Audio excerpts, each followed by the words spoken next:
আমার প্রিয় দেশবাসী ভাই ও বোনেরা, আপনাদের কি মনে আছে 24-এর 1 আগস্ট এই রাজধানী ঢাকা ছিল অগ্নিগর্ভ রাজধানী ঢাকা।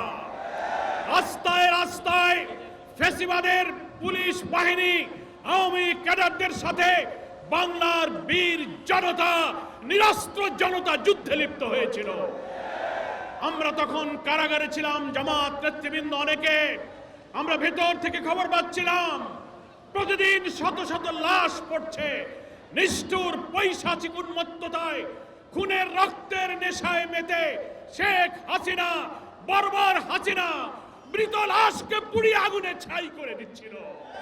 হেলিকপ্টার দিয়ে শিশুদেরকে হত্যা করছিল। তার পেটুয়া বাহিনী পুলিশকে লেলিয়ে দিয়ে কিভাবে নিরীহ নিরস্ত্র পথচারী শিশু, হকার্স, ব্যবসায়ী, ছাত্র জনতাকে গুলি করে রাস্তায় রক্ত লাল করে তাদেরকে দেহ মাটিতে লুটিয়ে দিচ্ছিল।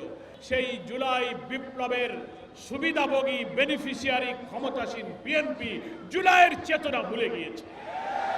যে জুলাইয়ের বিপ্লব না হলে মন্ত্রী এমপি তারা হতে পারত না। পার্লামেন্টে দাঁড়িয়ে বলেন এত জুলাইয়ের আননেসেসারি বক্তৃতার দরকার নাই। বিএনপির 31 দফার প্রথম দফায় তারা বলেছে আমরা ক্ষমতায় গেলে সংবিধান সংস্কারের একটা কমিশন গঠন করে এই সংবিধানকে সংস্কার করা হবে। এখন জুলাইয়ের চেতনা ভুলে বিএনপির মন্ত্রীরা বলছেন না, সংস্কার না, আমরা ছোটখাটো একটা সংশোধন করব। পার্লামেন্টে ওনারা একটা বিশেষ কমিটি গঠন করেছে। বাংলাদেশ জামাত ইসলামীর আমির জাতীয় সংসদে বিরোধী দল নিয়ে প্রত্যাখ্যান করে বলেছেন ডক্টর শফিকুর রহমান, এই কমিটিতে বিরোধী দল কোনো সদস্য তো দেবেই না। কনসেপচুয়ালি, ধারণাগতভাবে সংশোধন নয়, সংবিধানের পুরা বৈশিষ্ট্য কাঠামোকে আমরা সংস্কার করতে চাই। আমরা জুলাইকে ভুলিনি। জুলাইয়ের রক্ত ব্যবহার করে যারা ক্ষমতায় গিয়েছে তারাই জুলাইয়ের চেতনাকে ভুলতে বসেছে। হাজারো সহস্রাধিক মায়ের চোখের পানি কোন নিষ্ঠুর পাষাণ ছাড়া এগুলো কেউ ভুলতে পারে না। কি বলেন ঠিক কিনা? কিন্তু বিএনপি এই জাতির প্রতি, জনতার প্রতি, মানবতা, মনুষ্যত্বের প্রতি বিএনপির কোনো দরদ নাই।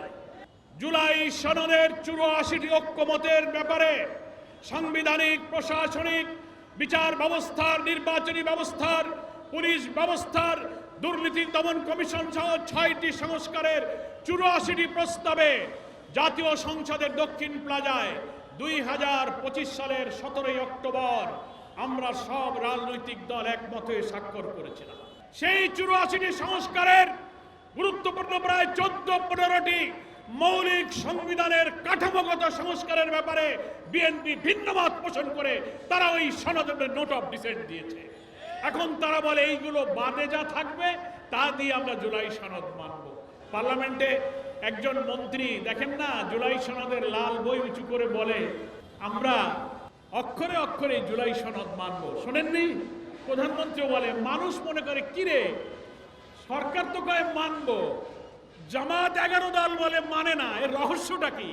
রহস্য হলো 84টি সাংবিধানিক পরিবর্তনে প্রধানমন্ত্রীর মেয়াদ, ক্ষমতা, চিফ জাস্টিস, কেয়ারটেকার সরকার, আপার হাউস, সাংবিধানিক পদ, পিএসসি, পাবলিক সার্ভিস কমিশন, প্রধান বিচারপতি এবং আপিল ডিভিশনের সমস্ত জাস্টিস, সাংবিধানিক সমস্ত পদে নিয়োগে বিদ্যমান সংবিধানে ফ্যাসিবাদের প্রধানমন্ত্রীর যে ক্ষমতা ছিল সেই কর্তৃত্ববাদী অসীম প্রধানমন্ত্রীর ক্ষমতাকে তারা সংবিধানে বহাল রাখতে চায়।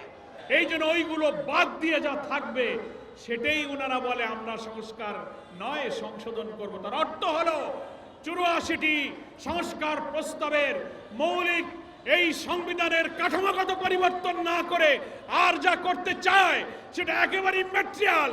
তাতে সংবিধানের ফ্যাসিবাদী চরিত্রের কোনো পরিবর্তন হবে না। তারা ভয় পায় সংবিধান যদি সংস্কার হয়ে যায় তাহলে আমাদের প্রাইম মিনিস্টারের হাতে আর ক্ষমতা থাকবে না। পিএসসি, সরকারি চাকরি, বিচারপতি নিয়োগ, তত্ত্বাবধায়ক সরকারের প্রধান নিয়োগের প্রত্যেকটি ক্ষেত্রে ফ্যাসিবাদী হাসিনা মেজরিটি এবং কর্তৃত্বের যে ক্ষমতা দেখিয়েছে সেই ক্ষমতাকে প্রধানমন্ত্রী এবং বিএনপি তারা এখন বহাল রাখতে চায়। তাই মৌলিক ব্যাপারে তারা নোট অফ ডিসেন্ট দিয়েছে। এই জন্য আমরা বলেছি জুলাই সনদের ওই সব ব্যাপারে আপনারা নোট অফ ডিসেন্ট দিয়ে ভিন্ন মত পোষণ করেছেন।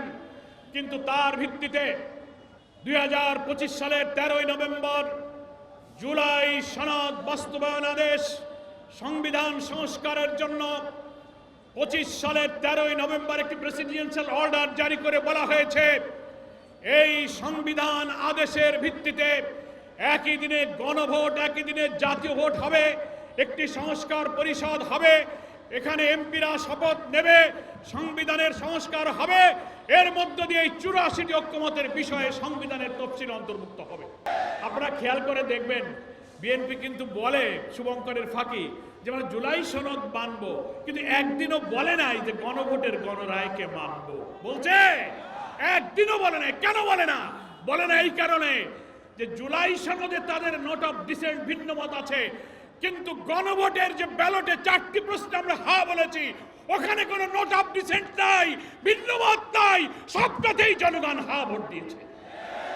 এই জন্য ওনাদের শুভঙ্করের ফাঁকি গণভোট আর জুলাই সনদের মধ্যে ভেজাল লাগাই দিয়ে পাবলিককে বিভ্রান্ত করতে চায়। প্রধানমন্ত্রীকে ভুল বুঝিয়ে চারিপাশের কিছু লোক রক্তাক্ত জুলাইয়ের গণঅভ্যুত্থানের জুলাই সনদের ভিত্তিতে আইনি ভিত্তির মধ্য দিয়ে যে গণভোট হয়েছে, সেই গণভোটের রায় থেকে বিএনপি সরকারকে তারা পিছনে নিয়ে যাচ্ছে, ফ্যাসিবাদের দিকে দেশকে ধাবিত করছে। এত সহস্র শহীদের রক্তে ভেজা জুলাই সনদের ভিত্তিতে যে গণভোট হয়েছে, 70% মানুষের রায়ের সাথে আপনারা বেঈমানি করতে পারেন, আমরা বেঈমানি করতে পারবো না। সংশোধন মানে হলো ছোটখাটো কিছু সংশোধন, শব্দ বাক্য পাল্টাবে। আর সংস্কার মানে সংবিধানের আমূল পরিবর্তন। 52 বছরের সংবিধানের বাকশালী সংবিধানে যে ফ্যাসিবাদ তৈরি হয়েছে, রাষ্ট্রের প্রত্যেকটি অর্গানে দুর্নীতি, ভিন্নমত, দলীয়করণ এবং প্রধানমন্ত্রী অসীম ক্ষমতার এই কর্তৃত্ববাদী সাংবিধানিক মৌলিক কাঠামোকেই আমাদেরকে পরিবর্তন করতে হবে। এটা পার্লামেন্টে সংশোধন করে হবে না। এটার জন্য প্রেসিডেন্সিয়াল অর্ডারে যে সংস্কার পরিষদ গঠিত হয়েছে, এমপিদেরকে ওখানেই শপথ নিতে হবে। জামাত সহ 11 দলের লোকেরা শপথ নিয়েছে, বিএনপি সেই পরিষদের শপথও তারা গ্রহণ করে নাই। এতগুলো কথা দিয়ে কথা না রেখে জুলাইয়ের রক্তের সাথে দ্বিচারিতা করা, এটা মুনাফিকি বলবো না, এটাকে কি ইমানদারি বলবো আমরা? আপনাদের 31 দফা আপনারা বলেছেন, বিএনপি 1 দফায় বলেছেন আমরা সংস্কার কমিশন করব। আপনারা 31 দফার 9ম দফায় বলেছেন সমস্ত দলীয় সংকীর্ণতার ঊর্ধ্বে উঠে ক্ষমতায় গেলে রাষ্ট্রের সরকারি বিধিবদ্ধ স্বায়ত্তশাসিত সমস্ত জায়গায় নিরপেক্ষভাবে যোগ্য লোককে নিয়োগ দেবেন। 5 মাসে ক্ষমতায় এসে বিএনপি কি শুরু করছে দেখছেন তো?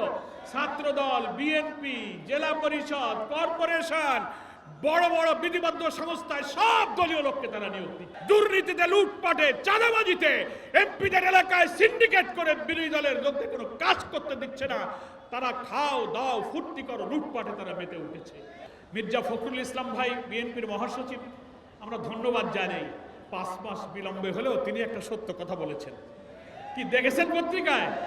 বলছে 5 মাসে দেশের কোনো পরিবর্তন হয় নাই, যে ঘুষ, যে অনিয়ম, যে সন্ত্রাস সবই চালু আছে। ধন্যবাদ ধন্যবাদ ধন্যবাদ মহাসচিব। কিছু দিল্লির দাসত্ব করা লোকদেরকে মনোনয়ন দিয়ে আপনারা পার্লামেন্টে এমপি মন্ত্রী বানিয়েছেন। একজন মন্ত্রী দাঁড়িয়ে বক্তব্য দিয়েছেন, রাজনৈতিক জ্ঞান যাদের নাই, তিনি বলেছেন এক রাজনৈতিক বিতর্কের সময় যে আমরা 47কে বিশ্বাস করি না। 47কে বিশ্বাস না করার অর্থ হলো বাংলাদেশকে বিশ্বাস না করা। 47-এ যদি অখণ্ড ভারত থেকে এই ভূখণ্ড আলাদা না হতো, 71-এ আমরা এই স্বাধীন বাংলাদেশ পেতাম না। একজন মন্ত্রী দাঁড়িয়ে বলে আমি 47-এ বিশ্বাসী নই, তাহলে আপনি এরকম দেশ বিরোধী দিল্লির দালালদেরকে মন্ত্রী বানিয়েছেন। এখন আপনারা বলেন, এমনকি প্রধানমন্ত্রীও বলে, আমি খুব দুঃখের সাথে বলি, সেলিমউদ্দিন ভাই তো আন্দোলনকালীন সময়ে জামাত শিবির রাজপথে কি রক্ত দিয়ে কি সাহসী ভূমিকা রেখেছে, আপনারা আমরা সব এই রাজপথের সাক্ষী আছি না?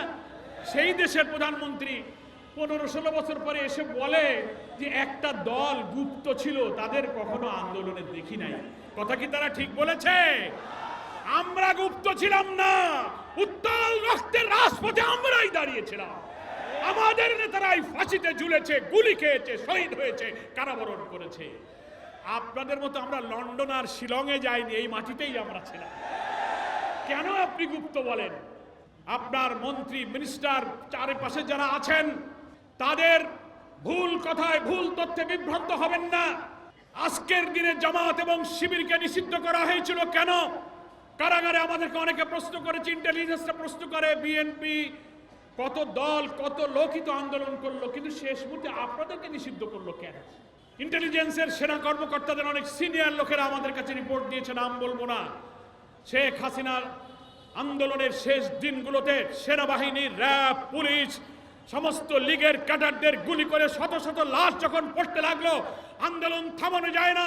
রাজধানী ঢাকায় বাংলাদেশের সকল প্রবেশ পথ দিয়ে উত্তাল লক্ষ কোটি মিছিল যখন গণভবনে ঢুকবে, হাসিনা দিশারা হয়ে বলল, কেন আন্দোলন থামানো যাচ্ছে না? তদন্ত করো। গোয়েন্দারা রিপোর্ট দিল, এই আন্দোলনের অন্তর্নিহিত শক্তি হচ্ছে জামাত এবং শিবির, তাদেরকে নিষিদ্ধ করতে। আমরা জানি না আমরা অন্তর্নিহিত শক্তি ছিলাম কিনা, আমরা জানি না, কিন্তু সরকারের গোয়েন্দারা বলেছে তাদের রক্তদান, তাদের রক্তত্যাগ, ইস্পাত কঠিন ঐক্য নিয়ে আমরাই ময়দানে দাঁড়িয়েছিলাম। আমাদেরকে কেনা যায় নাই, আপোষ করা যায় নাই, ডিবির হোটেলে ভাত খাওয়ানো যায় নাই। কি বলেন, ঠিক কিনা? শক্তি কোনটা?